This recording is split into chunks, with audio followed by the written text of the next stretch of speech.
किस्से अनसुने the horror experience.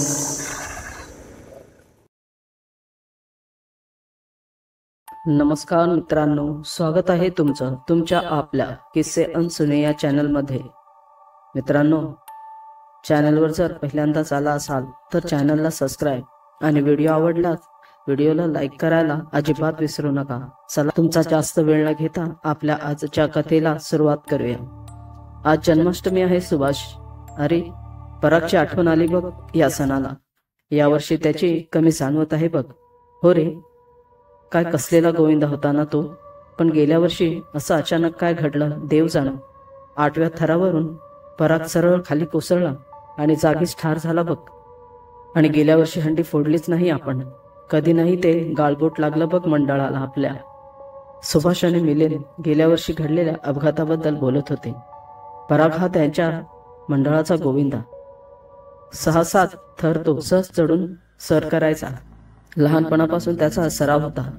त्याचे वडीलही एकेकाळी गोविंदा म्हणून दहीहंडी फोडत असत, त्यामुळे त्याला लहानपणापासून या उत्साहात ते सहभागी करायचे आणि त्याचमुळे पराग कसलेला गोविंदा बनला होता। पण गेल्या वर्षी तो सरळ 8व्या थरावरून खाली पडला होता। त्या काळी सेफ्टी रोपची सुविधा नसायची। दुसऱ्या दिवशी दहीहंडीचा कार्यक्रम होता। रात्रीचे 11 वाजले होते आणि वैशालीनगर येथील सर्वच गोविंदा आपल्या विभागात हंडी बांधण्यासाठी जमले होते। ही त्यांची वैयक्तिक विभागाची हंडी होती, जी हंडी सर्व गोविंदा दिवसभर इतर मंडळाच्या हंडी फोडून झाल्यावर आपल्या विभागात येऊन जल्लोष करत आणि ही हंडी रात्री 12च्या आत फोडत असत आणि कार्यक्रमाची सांगता करत असत। असो, मिलिंद आणि सुभाष मंडळात परागबद्दल बोलत बसले होते आणि काही पोरं हंडी बांधण्यात मग्न होते। एवढ्यात मंडळातील संतोष नावाचा एक नवखा तरुण, जो नवीनच या हंडीमध्ये सभासद झाला होता, तो येऊन मिलिंदला म्हणाला, मिलिंद, यावेळी हंडी फोडायला मीच चढेन शेवटच्या थराला। मिलिंद हसला आणि म्हणाला, अरे, शेवटच्या थराला हात लावणं म्हणजे यमाला भेटून येणं असं आहे, समजलं का? आत्ताच आला आहेस ना, 2-4 वर्ष सराव कर, मग बघू। आणि सुभाष आणि मिलिंद हंडी बांधण्यात बिझी झाले। काही वेळात हंडी बांधून झाली। सर्व काम आटपल्यावर सर्व आपापल्या घरी निघून गेले। मिलिंदही गेला। रात्र झाली होती, 12:30 वाजून गेले होते आणि जागोजागी जन्माष्टमीचा जल्लोष दिसत होता। मिलिंद घरी आला। जेवण झाल्यावर मिलिंद झोपला। 2:30च्या सुमारास मिलिंद पराग थांब असे काहीतरी बरळत होता। मिलिंदच्या अशा ओरडण्याने मिलिंदचे घरचेही उठून बसले आणि मिलिंदच्या घरच्याने मिलिंदला हलवून जागा केलं। तसा मिलिंद खडबडून जागा झाला। त्याला घाम फुटला होता आणि तो घाबरलेला दिसत होता। आईने मिलिंदला पाणी दिलं आणि म्हणाले, काय मेलं लक्षण पोराचं? काय रे, त्या मेलेल्या परागचं नाव का घेत होतास? अरे, घाबरले बघ सर्व।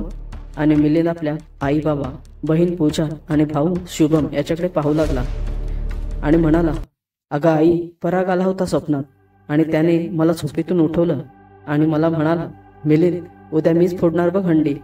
मी त्याला म्हणालो, अरे पण तू तर निघून गेला आहेस की? तसा तो म्हणाला, नाही, मी अजून आहे, भेटू उद्या। आणि तो निघून गेला।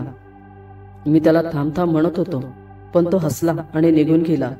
हे ऐकल्यावर आईने मिलिंदच्या पाठीत जोराचा थपाटा दिला आणि म्हणाली, कारट्या, कामधाम करायला नको।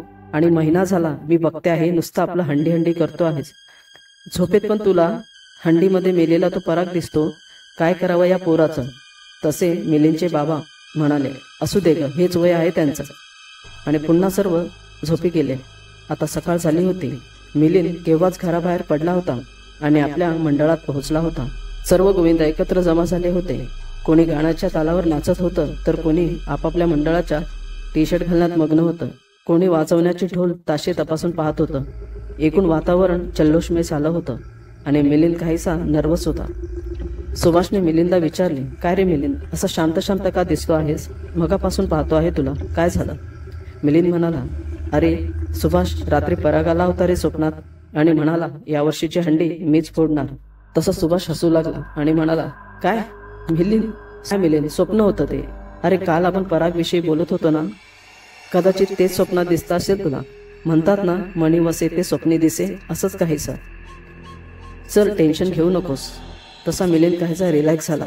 एवढ्यात पुन्हा तो नवखा संतोष आला आणि म्हणाला, मला यावर्षी हंडी फोडू द्या, खरंच माझी खूप इच्छा आहे. तसा मिलिंद म्हणाला, अरे काय लावला आहे रे याने, हंडी फोडू द्या, हंडी फोडू द्या. ठीक आहे, देतो तुला फोडायला हंडी, पण तू फुटू नकोस म्हणजे झालं. हे ऐकून सुभाष जोराचा हसला आणि सर्व गोविंदा आता निघाले इतर मंडळांच्या हंड्या फोडायला. एकच नाद घुमला, बोल बजरंग बली की जय. आणि सर्व आपापल्या बाईकवर तर काही ट्रकमध्ये चढले आणि जागोजागी हंड्या फोडून रात्री आपल्या विभागात परत आले.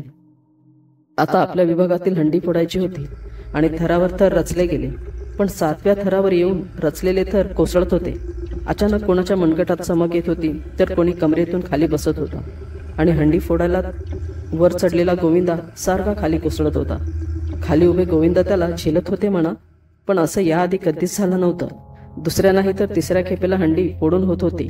मात्र यावर्षी भलतंच घडत होतं. आता सर्वात शेवटच्या टोकाला चढणारा गोविंदा म्हणाला, अरे मला हंडीजवळ गेल्यावर कोणीतरी खाली ओढत आहे आणि माझा तोल सुटत आहे, असं सारखं जाणवत आहे. मला कधी नाही ती भीतीही वाटत आहे. मी नाही चढणार हंडी फोडायला.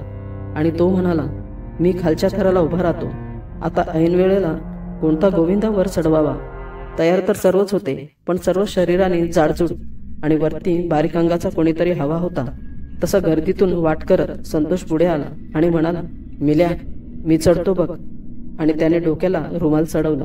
संतोष नौखा होता, पण त्याचे हावभाव एखाद्या सराईत गोविंदासारखे वाटत होते मिलिंदला आणि तिथे असणाऱ्या सर्वांनाच.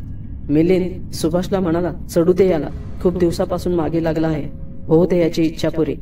पण एक गोष्ट मात्र मिलिंदला या संतोषची खटकली होती, ती ही की त्याने मिलिंदला मिलिंद न म्हणता मिल्या असं म्हणाला होता.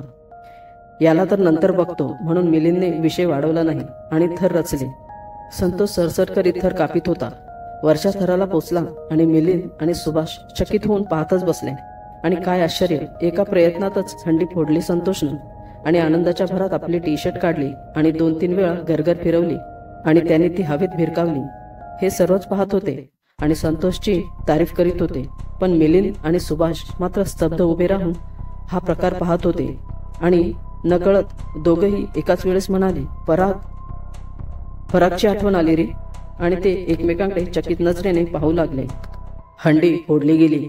एकच गोंधळ उडाला आणि कळलं संतोषची तब्येत अचानक बिघडली आणि त्याला श्वास घेण्यास त्रास होत आहे म्हणून हॉस्पिटलमध्ये नेण्यात आला. तसे मिलिंद आणि सुभाष धावले आणि तडक हॉस्पिटलला पोहोचले. संतोषला ICU मध्ये नेण्यात आलं हे असं समजलं. तसे दोघं तिथेच उभे राहिले. थोड्या वेळात एक नर्स बाहेर आली आणि तिने विचारलं, तुमच्यापैकी मिलिंद कोण आहे? पेशंट बोलवत आहे. तसा मिलिंद आत गेला आणि संतोषला पाहून म्हणाला, संतोष दोस्ता, छान फोडलीस हंडी. संतोष काही वेळ मिलिंदकडे शांतपणे पाहत होता आणि हसला आणि म्हणाला, संतोष नाही, पराग आहे मी. मिल्या, बोललो होतो ना यावर्षी हंडी मीच फोडणार म्हणून. आणि संतोषचं शरीर काहीसं थरथरलं आणि संतोष निश्चित पडून राहिला. मिलिंद हे सर्व पाहून ऐकून सुन्न झाला होता आणि बाहेर आला आणि अश्रू भरले डोळे पुसत सुभाषला म्हणाला, सुभाष, पराग आला होता आणि हंडी फोडून निघून गेला. सुभाष मिलिंदकडे फक्त पाहत राहिला. संतोषला आता बरं वाटू लागलं आणि त्याला हॉस्पिटलमधून डिस्चार्ज मिळाला. पण त्याला तसूभरही आठवत नव्हतं की यावेळची हंडी त्याने फोडली होती. विचारलेच तर तो केव्हा आणि कधी असं उत्तर देत होता. मित्रांनो, कशी वाटली ही कथा नक्की सांगा.